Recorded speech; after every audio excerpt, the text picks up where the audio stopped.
Tim, here's a secret for your audience. Future-proofing means nothing.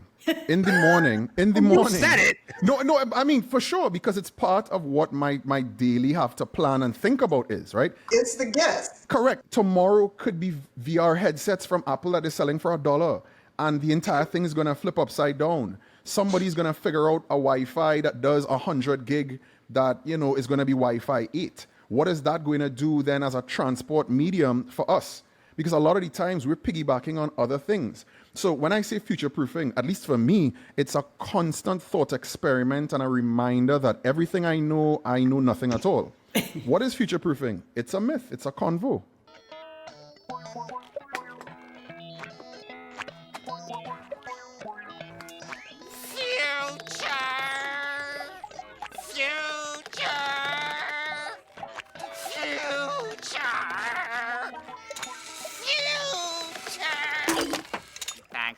On this episode of AV Week, Microsoft sets up a defense fund for those people using Copilot.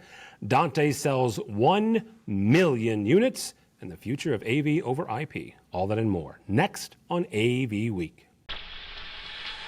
The network for the AV industry. What are you listening to? This is AV. This is AVNation. This is AVNation. This is AV Week, episode 631, recorded Friday, September 22nd, 2023. I know nothing. This is AV Week, the weekly wrap-up of the biggest news in the AV industry. My name is Tim Albright. I am your host. With us to discuss the news and information we have got this week, first and foremost, Bren Walker from Kirkegaard. Welcome, ma'am. Hi, Tim. It's great to be here from home, which is Wenatchee, the historical lands of the AVNation in British Columbia. Very close to Vancouver, where our friends at PSNI will be at about 2 weeks. About a week from when we're posting this. Also with us is a young man that we got to see walking around InfoComm this year, Lisle Waldron. Lisle is from the University of Trinidad and Tobago. Welcome, sir. Hey, thank you, Tim. I'll take the flattery. I'll take young while I have it. Yes, my name is Lisle Waldron. I'm the Multimedia and Audiovisual Manager of the University of Trinidad and Tobago. Last pair of islands in the Caribbean. Just look on a map, people. You'll find it. You will find it. Gorgeous, gorgeous area. And last but not least, Renee Benson. Renee has a brand new job. She is now with Sony, and our friend Mr. Rich Ventura. Welcome, ma'am. Thank you very much. Just across the state from you, Tim. Happy to be here. Yes, ma'am. We'll mention a rivalry that Renee and I have going on at the end if you'd like to stick around for that. Go Bears. All right. First story comes to us from Front of House Magazine. Audinate, the company behind the Dante audio over IP networking protocol, has announced that it shipped, quote unquote, 1 million, I have to put my pinky up to my mouth, 1 million Dante units in fiscal year 2023. This is a significant milestone for the company. It reflects the growing popularity of Dante in the professional audio industry. Dante, of course, is a digital audio networking protocol that allows multiple audio channels to be sent over a single Ethernet cable. Audinate faced a number of challenges during the pandemic, including chip supplies, and we have talked that discussion to death. But they were able to overcome some of these. One interesting about this number, though, is that almost half of the units, quote unquote, that they're saying that they shipped was software. So when you say it's 1 million, don't think they said they shipped out 1 million chips or there's 1 million units out there. That million, about 45% of that, 45.7 I think, is software licenses. So I'm not downplaying, I'm not saying that Dante's evil, I'm just saying when you hear that million, 500,000 of that is units, the other 500,000 is software. Bren, we're going to start with you on this. When you're looking at Bren and Kirkegaard, they design really fantastic theater spaces, really fantastic performance spaces. You look at Dante, how ubiquitous is it at this point? In North America, it's ubiquitous, right? The thing that I thought about that million number, one, the software being a factor in it, of course. It's, that's obviously an Audinate press release, right? Like they got to the million. They figured out how they got to the million. I'd also love to know what percentage of that number in terms of the hardware were back orders from 21 or 22, right? So let's see what the number is next year. You've got a lot of legacy Dante networks out there in North America, and it's going to be that way for a while, whether Dante is preferred or not. I've met people who prefer AVB. There's arguments for AVB in terms of open source that may one day sort of flip the tide of things. But I've gone to projects where someone's doing an AV system upgrade. That system is clearly 15, 18 years old. People will wring the most they can get out of an AV system as long as they possibly can.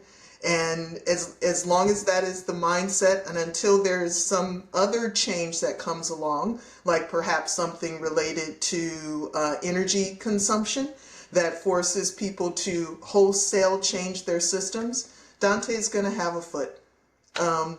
Myself, coming from software world, I like open source better. Really quickly, you made a qualifier there. You said in North America. What's popular outside of North America? The engineers that I've talked to in Europe far and away prefer AVB. Okay, interesting. All right. At least in the concert hall and that part of the performing arts world. Okay. Renee, same kind of question is where are you seeing Dante being used? Not for nothing, but Sony, obviously a large display manufacturer, everything up to, I believe you guys have an 8K. Where are you seeing Dante being deployed?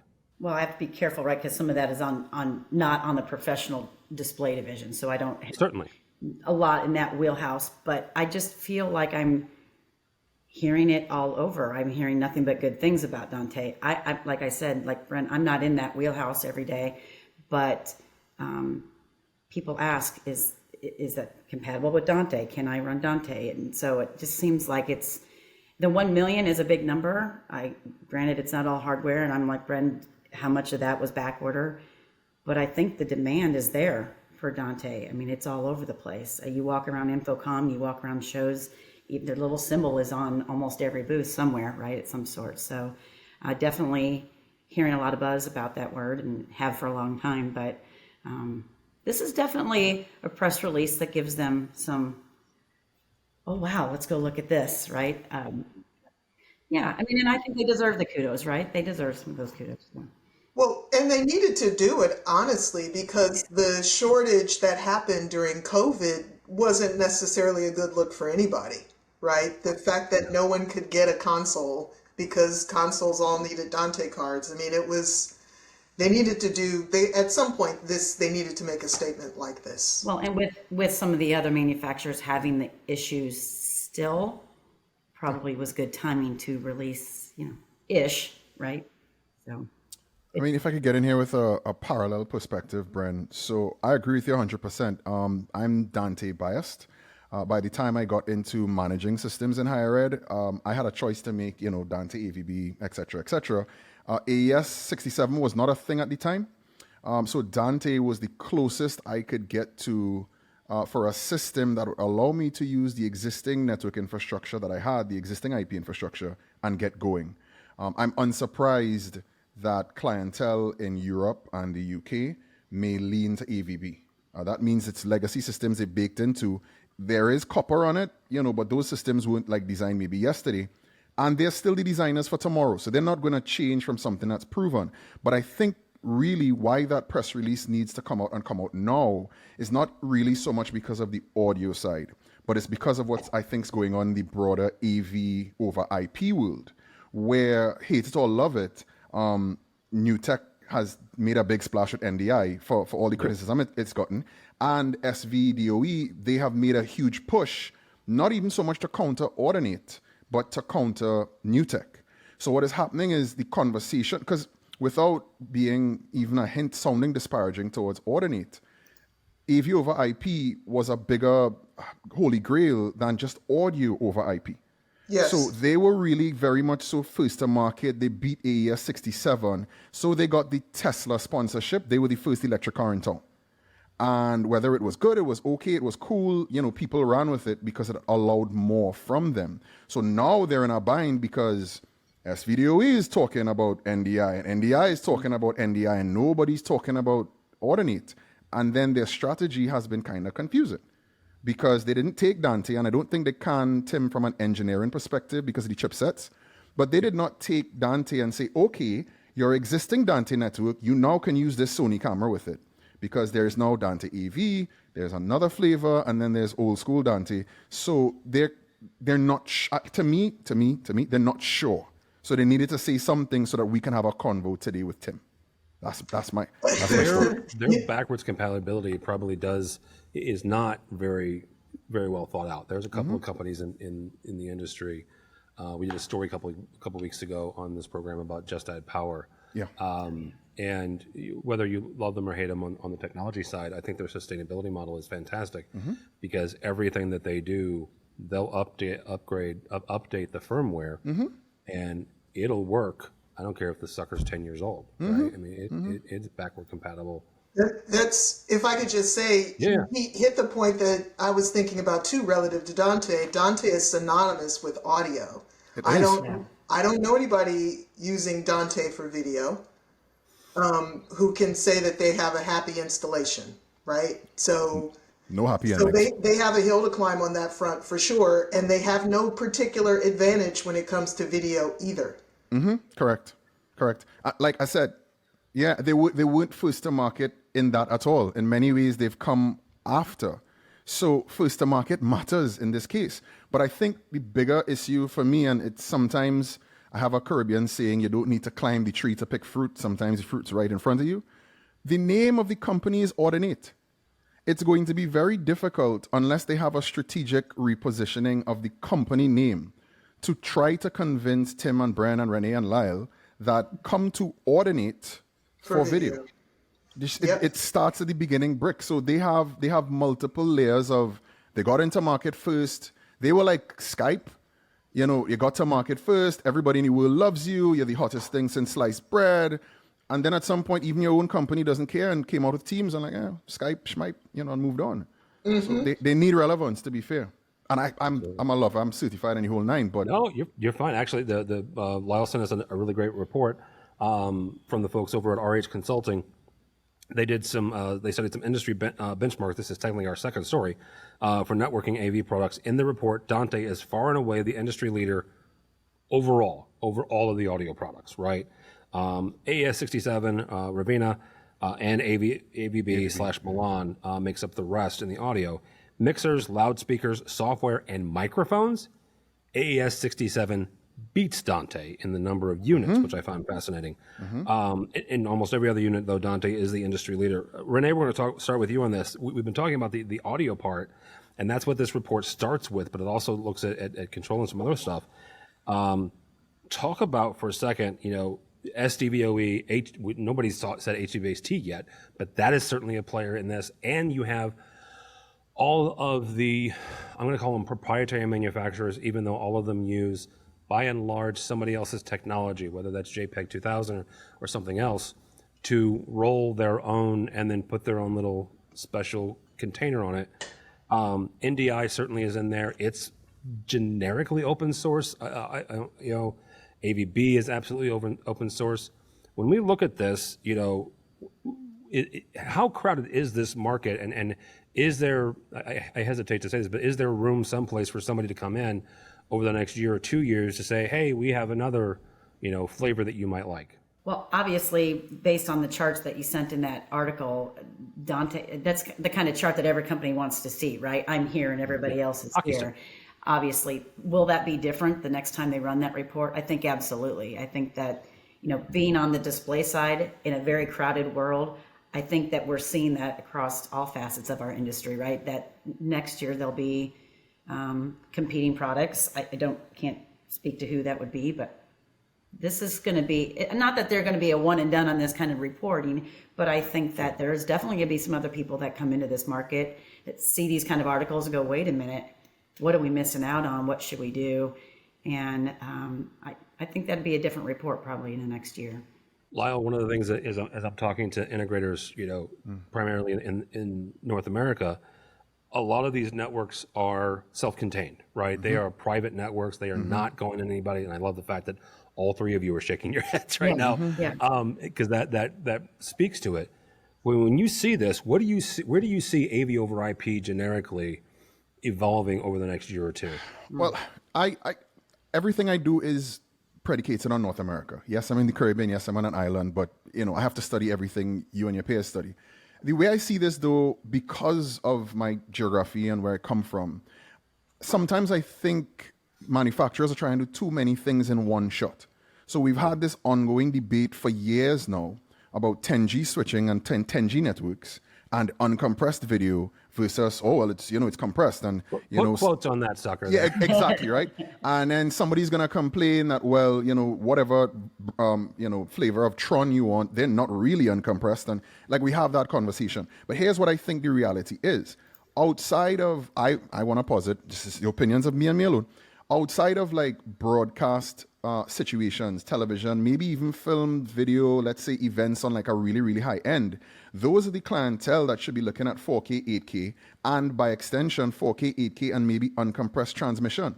So they're a very small niche of a market, but I would like to believe 80% of the world really, really, really needs to get HD all the way up to 4K across that network. Can you do it low latency with the least amount of artifacts? Right? I don't think it's going to be a big problem. If I have some mogul's mansion that I have to do his THX theater, then by all means, we could tap into that broadcast stuff, push 16K video to him. Okay, who cares? Right? He doesn't mind if he has the thickest cable in the world running through his ceiling. But I think that division, that conflation of all things into one thing, where everybody's trying to force things across, for now, what is the ubiquitous 1 gig pipe, is really where the problem is with all of this. And once we get that delineation, I think it'll make more sense, because then we could speak about this from two very clearly objective and different market schemes. All right, Bren. Lisle makes a very good point there that I'm going to pick on you for, but you can extrapolate from there. How big of a deal is that 1 gig versus 10 gig conversation? Because Lisle mentions the mogul. He's right. If you're putting in a $10 million home and their theater, they don't care. Bren's putting in performance spaces, right?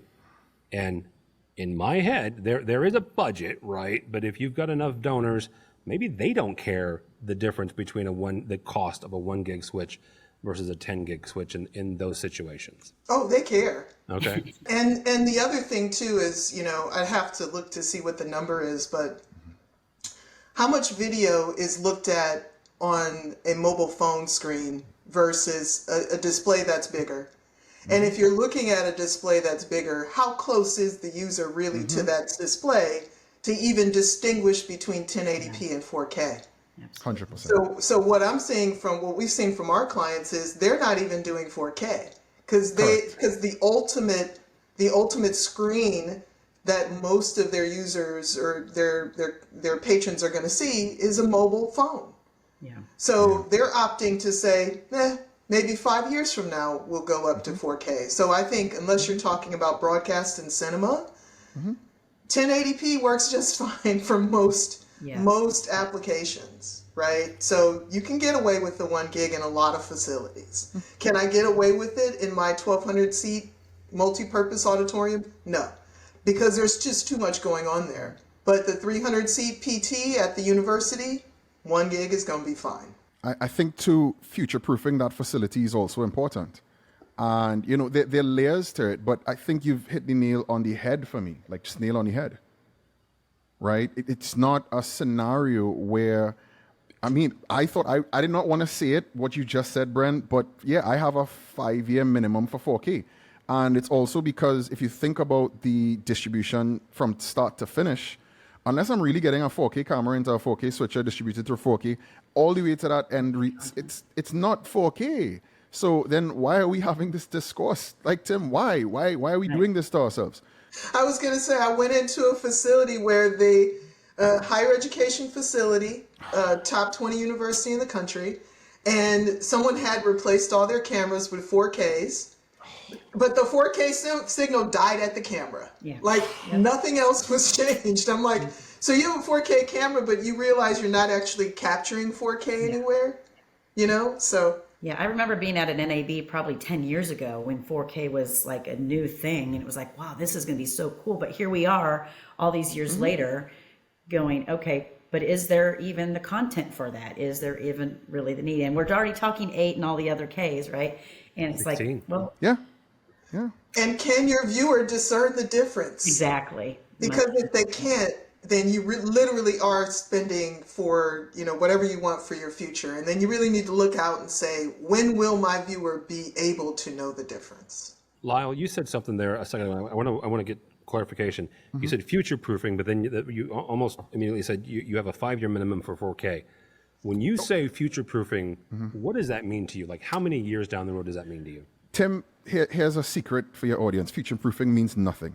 In the morning, You said it. No, I mean, for sure, because it's part of what my daily have to plan and think about is, right? It's the guess. Correct. It's a daily thought experiment. So I'll give you as an example. As I said, I kind of grandfathered myself into AV over IP from day one. I can program relay, but I've never done it because as cost savings, I used IP for everything. Control that projector with IP, we came into that maturity in Trinidad for integration then. So I was lucky, right? The thing about future proofing though is tomorrow could be VR headsets from Apple that is selling for $1 and the entire thing is going to flip upside down. Somebody's going to figure out a Wi-Fi that does 100 gig that, is going to be Wi-Fi 8. What is that going to do then as a transport medium for us? Because a lot of the times we're piggybacking on other things. So when I say future proofing, at least for me, it's a constant thought experiment and a reminder that everything I know nothing at all. But at the end of the day, what I think future proofing really is, it comes in 2 ways. 1, copper wherever you can. And 2, fiber wherever you can. But for a lot of us, I would say again, 80-90% of us, I can't dream of running fiber in a room from the lectern to the camera at the back of the room, let's just say, right? Just as 2 things. I can't afford to pay Cornwell, for that. I just can't. It's not gonna happen. So what is future proofing? It's a myth. It's a convo. Well, and I'll say for us, in my world of designing new buildings, right? All of our conversations right now are about, well, when can wireless take over some of this? Do we really have to put in all this conduit? Can we put in less conduit? Can we push more signals down the same conduit? Never. And those are decisions that it's very expensive to go back in and put in more conduit after a building is open. Man. Agreed. So the most that we can do is make sure that there's conduit there to run a cable. And with the idea of it being copper as much as we can, and fiber to connect throughout, a building, throughout a building system. 10-second thought, Tim. If we look at our current crop of futurists, well, at least it used to be in our time, it was Star Trek. Do you not think the Enterprise has conduit everywhere and running fiber optic cables everywhere? There's no wireless really, except for comms, on the Enterprise. What wireless are we doing in our stages and buildings? It's not real. So this is a bit tongue-in-cheek, but Renee and I were at CEDIA a couple weeks ago. Right. There was legitimately a 4K wireless transmitter receiver. It was just 2 boxes. I did not see it working. I am curious. All I'll say about that. No, I'm sure it's going to be there. I'm sure they're going to get it to work in the perfect, pristine environment. Yeah. But if we take it to and I don't want to say the real world because it sounds disparaging, but if I take it to, Block A where there are 16 million Wi-Fi networks and whatnot, it's not going to work. Never forget, 5G was the promise Verizon made with 5G, millimeter wave and the rest. Millimeter wave was supposed to do away with Wi-Fi. We wouldn't need it anymore. We're still waiting. How's that been going? So Yeah. Really quickly before I get a nasty email from Justin Kennington, I mentioned the fact that 10 gig switches are more expensive. Justin, they still are, but he would say that the prices are going down every year. They are. He is right. He is right. Sure. He is right. Justin is of course the head of the SDVOE Alliance. He's right. Final story comes to us from our friends over at UC Today. In a recent announcement, Microsoft promised quote unquote copyright protection to its Copilot customers. This means that Microsoft will defend customers against copyright lawsuits and pay for any damages. That is a significant commitment from Microsoft, and it shows the company is serious about supporting its customers who use Copilot. Copilot copyright commitment is one of those things where they are offering to pay for the defense lawyers if you're get sued for using Copilot. Now, one of the things here is this comes amidst a litany of lawsuits against specifically OpenAI and other large language models from content creators, a lot of authors, some comedians and stuff like that. So it's an interesting development. Lyle, I'm going to start with you on this. We'll start with educators first, right? You've got folks that are using large language models generically, but certainly Microsoft is a huge presence on education and higher education campuses. What does this do for the educators that are leveraging these tools? We don't have enough time to discuss this. What it means in theory is we could do far more with far less. So if I take my unit, for instance, the majority of my memos and letters, I've long shifted to ChatGPT. I don't bother to ask the staff anymore. I have more important things to get them to do. So it's a real thing. I'll say this on the Microsoft's idea of protection specifically. I remember when Microsoft was the evil one and the slow one and the ones that didn't make sense. Now they're taking these added precautions and they're the good guys. It's really amazing what 10 years could do. But they're right. However, if we go to the genesis of why we're here, people were misusing OpenAI, and that's how we got to it. So they weren't even giving credit to the fact that they used AI, right? Because it's still taboo. In education, if you all don't know, education is not a place for revolutionary change. Change in education comes at a glacial pace, right? So in education, the current mainstream conversation about any AI, forget trying to integrate it, Tim, into actual work processes, is, oh no, we don't want any of that. The students are cheating. Everybody's using AI. But the dirty secret, I think, in all forms of education, before we had ChatGPT, there were internet farms you could send a request to. You could go on Fiverr. Somebody's going to write that thesis for you. Before that, on every campus, there were the little pull tabs on a little message board somewhere. Need help with a paper? Just pull the little tab and you pay somebody. It's going to get done. Put your hand down, Tim. So this is not a new phenomenon. It's faster, cheaper, and more democratized. But this fear of AI makes no sense. And what we're going to see with Microsoft on the corporate side of this is you're going to have pushback on unions. You're going to hear staff talking about them losing jobs and so forth and so on. And it's fundamentally true, but where are the frameworks and the guardrails going to come from? I think Microsoft has taken a first good step to say at least to the clients, look, take it, use it, figure it out, we got your back. I think the bottom line is that's a net positive. That's how I got through college. I'm just going to point that. That's how I made money through college, how I paid for college. I want to point that out there. You're on the other Not, end. The statute of limits has expired. Thank God. Baby, have they? Bren, that was an old joke, kids. Look at this from programmers and what you do, honestly, in designers and stuff like that. How does this help and hurt that process? Okay, so I think it helps everybody. I still think the net on AI is still a net positive, right? Microsoft's offer to defend everybody, I think they're offering it because it will become irrelevant. Because we will get to the point where, I mean, how much do you hear people complaining about their takedowns on YouTube, right? It's like a system gets worked out and people then proceed with it. But none of the AI systems will work in the long term without people freely giving it the data. Right. So Microsoft needs that data to freely flow. And when we really look at it, how much of what is created in this world is actually unique copyright? There we Not go. very much. In the music industry, this conversation started 20 years ago about copyright regimes and the fact that there is no single global copyright standard. Eventually, as a world, we're going to have to get to the place where we have uniform copyright standards across the world. Will something like a Creative Commons? I mean, Creative Commons is now up to 2.5 billion works, right? To me, once you put something in the commons, you're sort of accepting that you want it to be freely used by others. The whole notion of invention is about things being freely used by others to advance where we are as a species, right? So I see AI loosening that up. I look at AI to have it replace the things that I don't need to have my staff do, just like Lisle was saying, memos, things that. And we've known that this was coming, and there have been certain educators talking about the different kinds of intelligences that you need in the 21st century.